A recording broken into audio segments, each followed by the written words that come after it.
Hi, my name is Gibson, and I'm the co-owner and creator of the Personal Development School.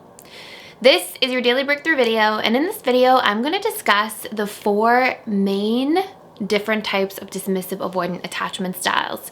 So this is a question I've been receiving a lot from inside of the school specifically, but also different comments on the YouTube channel because I know I've mentioned this in passing before. So what I figured I would do is take you through the 4 different types of dismissive avoidant attachment styles and talk a little bit at a high level. There's a lot of information about this inside of the school in terms of actual reprogramming these different elements that can appear within the dismissive avoidant. But I'm going to talk a little bit at a high level about the different types and how they can sort of manifest in a relationship. Okay, so like basically how their personality is likely to present itself within a relationship dynamic. So before I dive in, a quick reminder, we're still doing our community sale right now. The coupon code is with you, all one word, for 25% off of our membership bundles. And in our membership bundles, you get access to our live chat Discord channel. You get access to our members forum where people sort of support one another on the personal development journey. You get access to 4 live webinars a week where I answer your questions live. And you also get access to all of our 30 plus previously recorded courses. We add 2 new ones every single month, as well as our 150 or so past webinars about a whole large variety of different topics.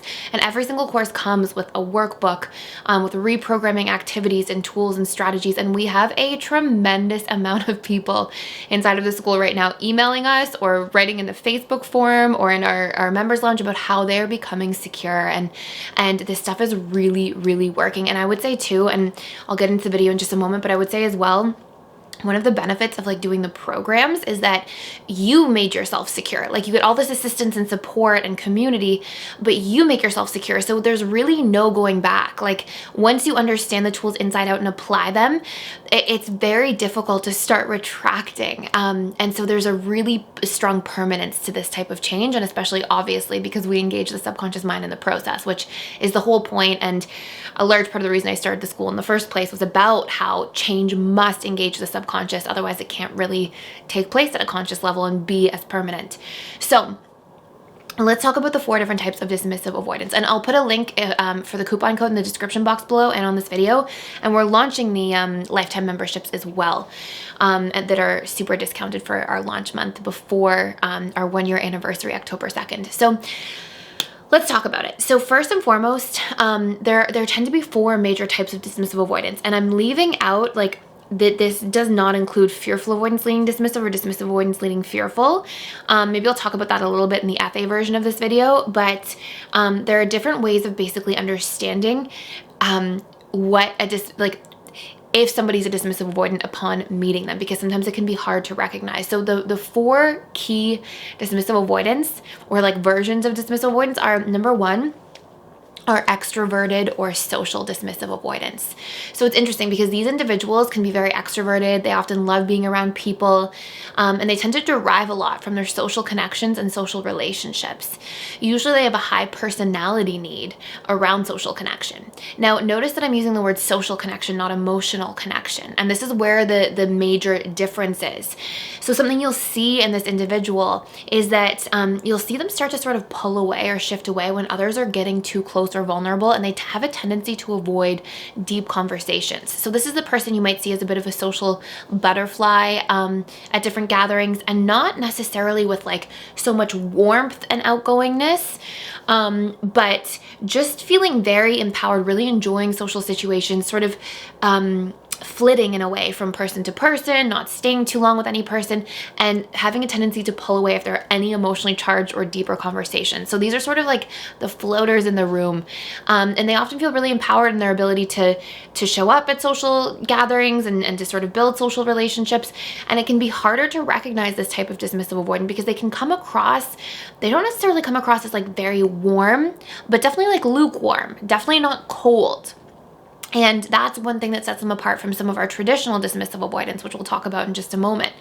So if you pay close attention, you'll often see that this individual, like as soon as you get too close, there's a bit of a wall, and they deflect or they avoid sort of the deeper conversations, or they won't often have a deep sit down in terms of like personal deep conversations. They might have deep conversations about their opinions, but when it comes to emotions, what you're feeling, what your emotional experience is, how your day is, things that are happening in your life at the emotional level or theirs, you'll see that there's a tendency to sort of divert or deflect. And so this is a good way of recognizing the extroverted or social DA. And another thing that's important to note here is these individuals, you know, are often very sweet, and sometimes we'll see like the manifestation of them in terms of meaning like the expression of them and their personality in a relationship.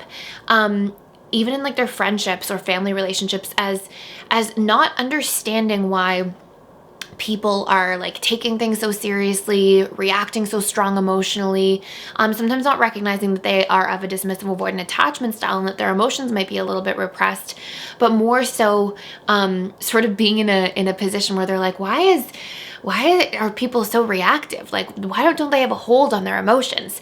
And sort of almost not in like a judgmental way, but in a almost confused or bewildered manner, wondering why other people seem so emotionally dysregulated, and not noticing that they sometimes can have a cap on their emotions. And these individuals as well are privately very sensitive to criticism. Out of all the dismissive avoidants, because they have such a strong need for connection in just a different form, when it comes to feeling criticized by others, it can be very, very painful for them, even though they may have a very strong cover over that. You might not notice it. And these individuals as well, they tend to be quite likely to work on themselves in terms of like recognizing their dismissive avoidant if they get that information. But usually in specific contexts. So often they'll be really interested in working on themselves if they have like a community that's working on themselves, or if they are in a position where they have somebody helping them, sort of supporting them through the process, if they feel like there's a support system, and also if they feel like they take to the person. This is another really important part. If they feel a little bit of lack of trust, or if they feel any sort of resistance to the person that's supposed to be supporting them in their journey, they'll be out of there and they can be quite flighty. So that's one of our major types of dismissive avoidance. Another really important part of dismissive avoidance, and I might make like a full separate video about this, is our enmeshed dismissive avoidant. And if anything, I call this our enmeshed or people-pleasing dismissive avoidant. And they show up very uniquely in relationships. They show up in a way where they can be very people-pleasing. Let me tell you the context first. So first and foremost, this would be characterized by primary emotional neglect and secondary enmeshment, versus with a fearful avoidant, we might see primary enmeshment, volatility, and then emotional neglect as sort of a tertiary mode in one's upbringing. Versus dismissive avoidance, you're going to see primary emotional neglect, secondary enmeshment, and less volatility within that enmeshment, compared to somebody who might be fearful avoidant, for example. So I like to call this indirect enmeshment. So this can be in becoming enmeshed with a caregiver because of things like overhearing that caregiver is in pain, not having that caregiver directly dump on the child, for example. And again, this can manifest later in our lives, in our adult relationships, things like this as well under specific circumstances, but I'm just going to use the childhood example as a reference.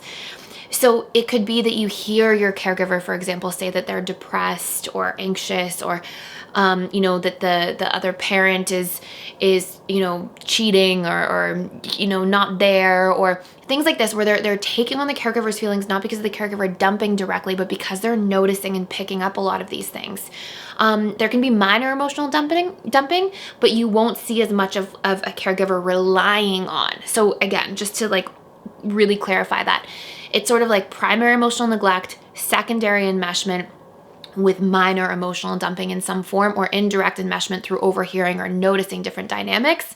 But often this dismissive avoidant individual is pretty good at staying out of conflict in the home. It can also be a dismissive avoidant in a home where older siblings are taking on some of the enmeshment a little bit more so, and they have that more indirect version because they have that buffer of older siblings. So this would be our people-pleasing dismissive avoidant. And this person in a relationship, and again, this is worth its own entire video, they will be very caring, very really paying attention to detail, very practical, very aware of other people's feelings, quite a bit of an empath, but they will also experience a lot of resistance if they feel like things are being put on them emotionally that they don't feel comfortable with, and they can really shut down, and their knee-jerk reaction to sort of push away or pull back into themselves can even be stronger than some of our other types of dismissive avoidance. So it's important to note. So our third main type of dismissive avoidance are traditional dismissive avoidance. So these are our typical dismissive avoidance. A lot of these things that we tend to cover on the channel without those nuanced parts of either being social or enmeshed or people pleasing. These are the typical characteristics that you see often reported in like John Bowlby's work, because largely he's talking about the child caregiver relationship as well. So you'll see like slow to warm up, often a bit standoffish at first. Sometimes these individuals will think they had like an idyllic childhood, but there can be like these undertones of emotional neglect. And so, that can be easily overlooked. You might see that this individual is a little bit charming and open and warm to a certain degree in the dating phase of a relationship, but as soon as the vulnerability is required to take place, or as soon as the commitment comes up, that's when you'll see those traditional like pullback patterns, needing to keep space, really valuing their time alone. And then again, talking more and thinking as opposed to feeling, being more practical, analytical, and repressed in the relationship to their emotions. And then we have our more, we could call them the extreme DAs or our stronger DAs. And these are individuals who tend to be very close to relationships right from the beginning. So they carry all of those qualities of our traditional dismissive avoidance, the slow to warm up, blunt, a little bit standoffish at times. But then they can actively be advocating against vulnerability, against emotional expression, against relationships, be very uncomfortable discussing feelings to the point where it's awkward for somebody else, be going out of their way to avoid situations that involve emotional expression or vulnerability. And they can also be, and they can be sweet. They're usually, they mean well. They empathize with people like as their character, but then when you bring them in relationships or potential relationship dynamics, of course, they can be hurtful to others at different times without consciously meaning to be, because their fears are running their behaviors and actions. And so you'll see a lot of these individuals often out of relationships for very long periods of time, 10, 15, 20 years, sometimes 5 years long segments of life. And they tend to be very opposed to working on themselves and doing a deep dive into, uncovering things, even if they were to find out that they are in fact dismissive avoidant. And it doesn't mean that they can't or it's not possible by any means, but usually a lot of their personality has been built around, a lot of their ego's mechanisms to protect themselves have been built around avoiding the very things that would be required to heal this style in and of itself. So this is the main type you'd see be most adverse, and probably as a general rule, though I don't want to be too stereotypical, least likely to do the deep dive into the work. So these are our 4 main types of dismissive avoidance. There's so much more we could say about each. We have like a lot of deep information in terms of reprogramming all of this in our intro and especially advanced dismissive avoidant attachment style courses, where we go through each of the 6 stages of a relationship. So you can always tune in there as well. And that's it for today in this video. Thank you so much for watching and for being here. Please like, share, and subscribe if you're getting a lot of value out of this channel, and I will see you in the next video.